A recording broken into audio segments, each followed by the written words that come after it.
to know, out of all the series that you've written, which one was your favorite to write and the hardest? And I'd be interested in hearing about, because you've actually done some very, very different work too under a pen name too, and that is something that I'd be interested in finding, because you have your body of work is so much more diverse. But for me, it's a hard question. What's my favorite? Because it's usually the last thing that I finished, because it's the freshest in my mind, and it's also sort of like saying you have two children. Who's your favorite? You like them for different reasons. I guess if I had to pick one book that's nearest and dearest to my heart, it would probably be The Last Olympian, just because it was my chance to wrap up the Percy Jackson series and tie in all the loose ends, and that was a lot of fun. Do you have a favorite book? My favorite is the same answer you gave. My favorite book is the one I've just finished. Usually the book is so lean to finish it.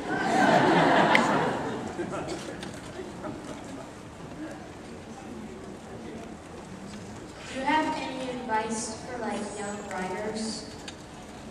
Absolutely. In fact, there's a whole section on my website if you want to check out rickriordan.com. There's a section with how I did it and how you find an agent and how you finish a novel and all of that. But the short answer is pretty simple. Simple to say anyway. Read a lot, because that's where you're going to get your inspiration. That's where you're going to learn what good storytelling looks like and what kind of story you like. Write a lot. You have to practice. There's nothing else that you can do to learn to write except to write. You have to just start doing it and keep doing it. Keep a journal, write short stories, whatever you want to write, but keep writing, build up your muscles. And the third thing is don't give up. Most people that don't get published, it's not because they couldn't, it's because they got discouraged and they stopped. So keep at it. Read a lot, write a lot, don't give up. Did you add anything? Two things to that. One is to get a really comfortable chair. You're going to spend a long time sitting in it. And the second advice is much more practical, and that is learn how to type. Do a proper typing course. Because everything we do now is on keyboard. When the ideas are spilling out of your head, your fingers need to be able to keep up. And the old days of hunting and pecking with one key, that's just not going to work. Learn how to type. It will save your life. When you finish the Chronicles, do you know if you're going to do something like the Heroes of Olympus? You mean like a spin-off series of the Kane Chronicles world? Yeah. That's something that I've thought about. It's a little too early to say. I don't know. I'll have to see how I feel about it. I think 3 books is a good story arc for Egyptian mythology. It lets me cover just about everything that right now I know that I want to say about it, and lets me get Carter and Sadie to a good place. But I didn't plan to write the Heroes of Olympus either when I was writing Percy Jackson. It wasn't until I was halfway through that I realized there were a lot of stories that I wasn't going to be able to fit into the Percy Jackson series. So we'll see. I'm open to that. We'll see. If you guys want that, and if I want it, then maybe so. I think they will. Do you want that?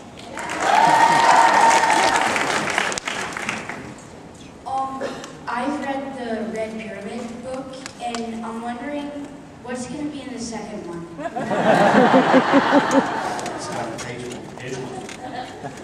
Well, what can I tell you?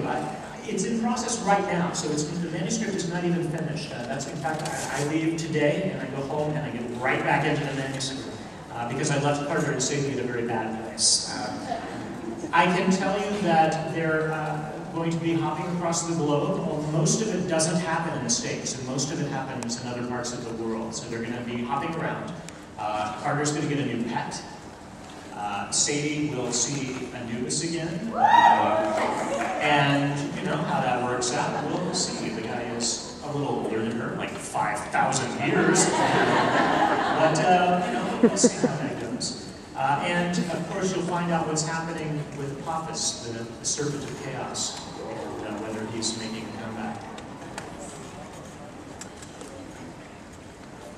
First thing, I love your books. I read the Lightning Thief in one day. Thank you. And my question is, how is it fun modernizing the gods? Oh, it's great fun. I love it. And some of them just come out so naturally, like Ares. I mean, I knew immediately that he had to be on a Harley with a shotgun. Somewhere in Colorado. entrance to the underworld had to be in Los Angeles. I'm sorry. So yeah, a lot of these things just sort of grow themselves. But yeah, it's great.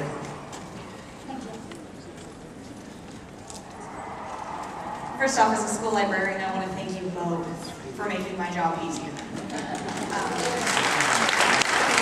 My question for Rick is in regards to Red Pyramid. As a reader from Phoenix, I've got to know why Camelback Mountain. Right, that's the big climactic scene in the Red Pyramids of Camelback Mountain. I love Phoenix, and I've always loved Camelback Mountain. It's just a great landmark, and Set being the god of the desert, it just made sense to me that if you were going to set up camp somewhere in the United States, that's where he would go. So, you know, again, I just used places that I know. When I was writing The Lightning Thief, I picked places that my family had visited. And so my son could see and imagine all of those settings in The Lightning Thief.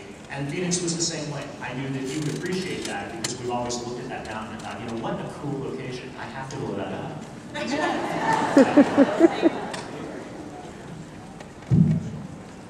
Hello, my name is Chandler, and what do you think, like the Percy Jackson series, what book took the longest or the hardest? You know, I think, I don't know if you've had this experience too, but the second book in the series is usually the hardest one for me. Oh, okay, good. I'm not alone. It makes me feel better. Because, you know, you make one book and it does well and it works and everything comes together. But then writing a sequel is tough. Making everything magical all over again a second time and introducing the characters, but doing it in a way that's both faithful to the way they were in the first book, but also a little bit different and unique, so you're not saying the same thing over them. That's hard. So I think The Sea of Monsters was the toughest book I wrote. And when people come up to me and say that, you know, that was their favorite in the series, which I get an amazing amount actually, I'm always gratified because that one was tough. And also, as the series progresses, and we're going to write a series, you guys make it harder for us because your expectations get higher and higher. If we mess it up, you're going to tell us. So we're constantly aware now that you're breathing over our shoulders, and in many cases you will know our books better than we do. For the Heroes of Olympus, what happened to Piper's parents? What happened to Piper's parents? You read those first two chapters, I take it. Yeah? Well, I can't really tell you because it'll give too much away, unfortunately. But I will tell you that in the book, that is a big plot strand. And you will find the answer. You will find out the answer to that mystery. But if I told you now, I think you'd be disappointed because it's a big part of the story. There's a lot of huge surprises in the Heroes of Olympus. Percy Jackson's world is going to be turned upside down on its head. And it's going to be, I hope you guys are really excited when you see where I'm going with it. I wish I could tell you more.